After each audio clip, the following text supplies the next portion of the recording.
Hi, everybody. This is Martine, your host.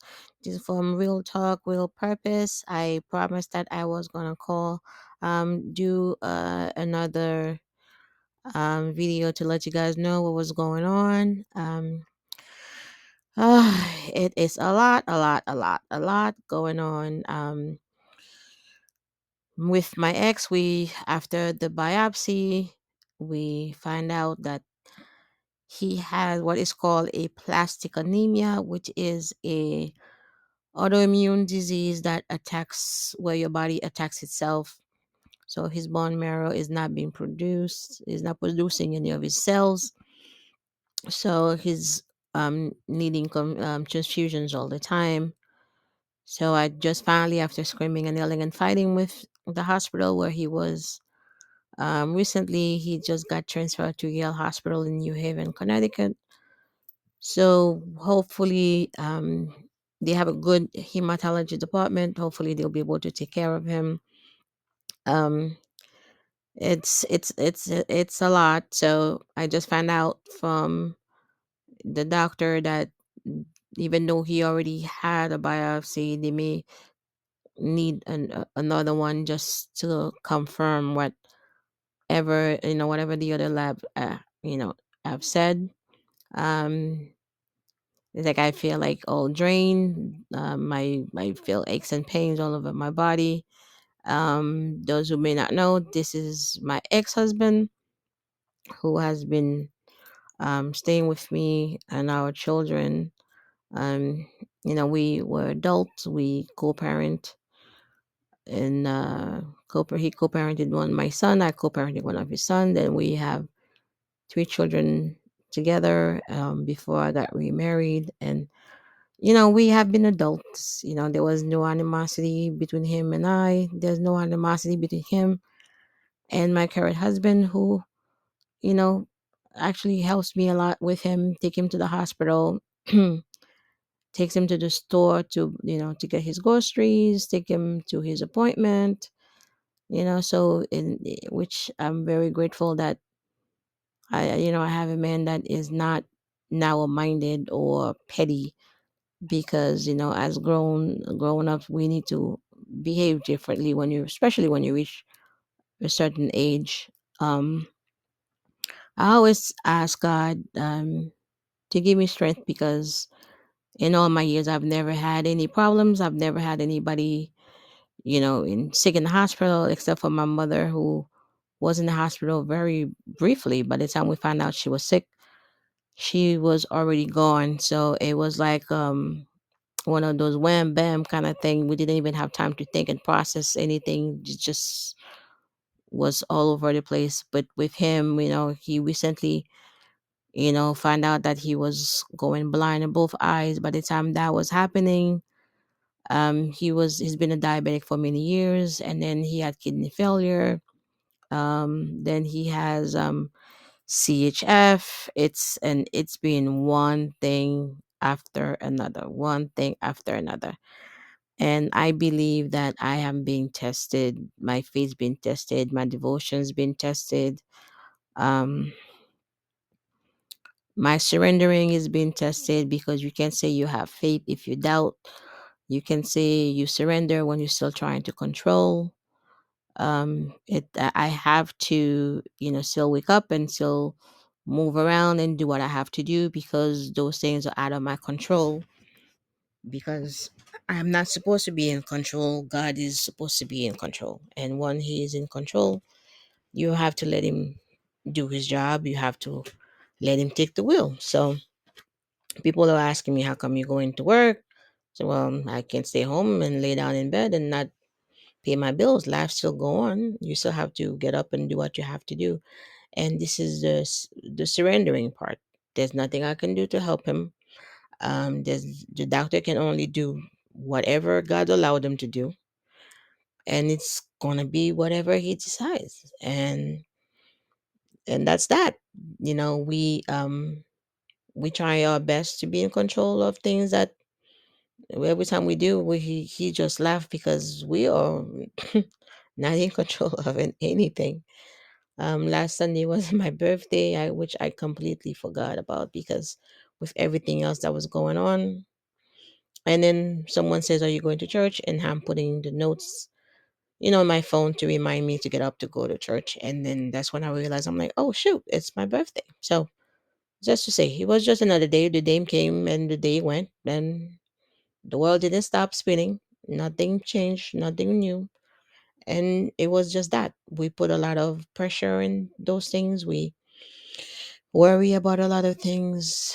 We wonder about a lot of things, and I think those things is just to give us the illusion of control, the illusion that we have a say, the illusion that our opinion matters. Just like when you tell your kids, you don't have an opinion. And I think that's exactly how our father is looking at us, just like a parent look at a child, say, listen, I tell you the day you with the date and time, and I tell you the hour you walk in, and I tell you when to eat, I tell you when to sleep. And that's exactly what he does. That's exactly what he does. And I there's nothing else I can do except to say, to give him strength, to give me strength, to give my children strength to understand that their father is going through a situation right now. The outcome is not known to anyone, and we don't have the expiration date of, when we leaving. We don't know the expiration date on anybody else, under anybody else's feet. So we just have to rely that God has a plan and that He knows what He's doing, and that is a process of life. We human beings decided not to follow the rules. We did not. We disobey. Now our body decays, our body break down, and we return back to dust. And there's nothing I can do to stop it from happening. And even though I see all of the scenarios of what can happen, what might happen, what will change, and vice versa, at the end of the day, whatever that's going to happen is out of my hand. And people might think, oh, that's cold or that's insensitive, but it's not. It's not cold at all. There's nothing I can do to change anything. There's not, the doctors can change anything.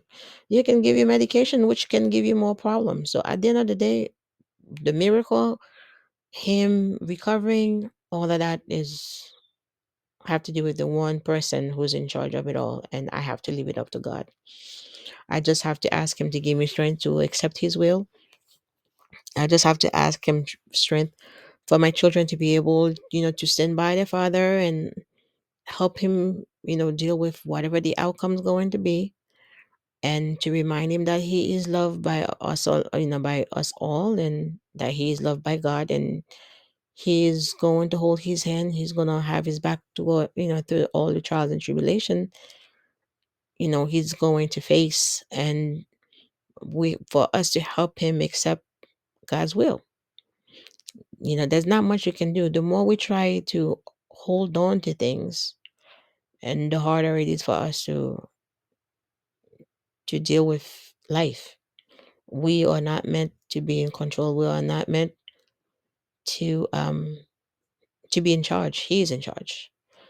And once we agree, and especially when we say we have faith, you can't say you have faith and then wonder. When you say, okay, I'm going to surrender, but yet you wonder about the outcome, that's not surrendering at all. That's negotiating. And you can't negotiate. Can't negotiate. It's either you agree or you don't. And if you agree with what he says, it's yes, sir, and keep it moving. And that's exactly where I'm trying to say, you know what? You promised that you are going to be by our side. You promised that you not going to forsake us. And if he allow his only son to go through all the trial and tribulation for our sake. So when it's our time to go to our own trial and tribulation, there's not for our sin. There's nothing we can say. Our soul is saved. Yes, we are under Jesus Christ's sacrifice for our sin, but our body still need to go through its own destiny. So we have a body and soul, and each one of them has their own destiny. The body was gonna return back to dust, and our soul, and if it is saved by the blood of Jesus, is going to see everlasting love and life from God. And that's about it. There's nothing else. It's nothing else. No matter how much I try to think about it, it's pointless. This is what faith is. I have to let it go. I have to allow him, allow God to do his will, and then that's it. That's it. So this is what's going on with me. Everybody that's out there that's going through trial and tribulation, put the comment. Let's support each other. Let me know what you're going through and how you're dealing with it. And we need to support one another. And we are not alone. And we have to know that we can always count on our Father. So I am so thankful for everything He has done for me, good, bad, and ugly, because I cannot just love Him when things are good. So it is what it is. We're just gonna have to pray. We're just gonna have to ask Him, to give us strength. It's the same way Jesus had to ask for strength. If he did ask for God to take that hour away from him, but he says, you know what, your will be done. And that's exactly where I am right now. Your will be done. So don't forget, drop a comment. Let me know how you're doing, how you're handling it, what's helping you deal with your situation, and how we can support each other, because we are a family. Believe it or not, we are all related. We are all family. And we need to support each other, especially during those times. And people that are out there with depression and alcoholism, smokers, and who are sick, and we are here. We Let me know how you guys doing, because I would like to know how you are allowing your faith to grow. I would like to know how you are allowing your relationship with God to flourish. So this is Real Talk, Real Purpose. I'm always going to be your forever, your gracious host, Martine. Until next time, take care of yourself, love one another, and be kind. Thanks, guys. Bye.